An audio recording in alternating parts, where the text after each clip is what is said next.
for the heating portion of your maintenance plan, one of the top priorities we want to look at is the safety.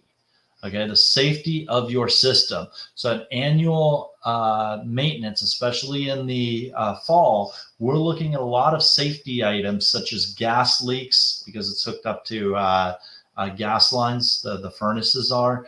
Carbon monoxide issues, as the gas burns, you end up with a off gas of carbon monoxide. We'll make sure that that gets out of your home.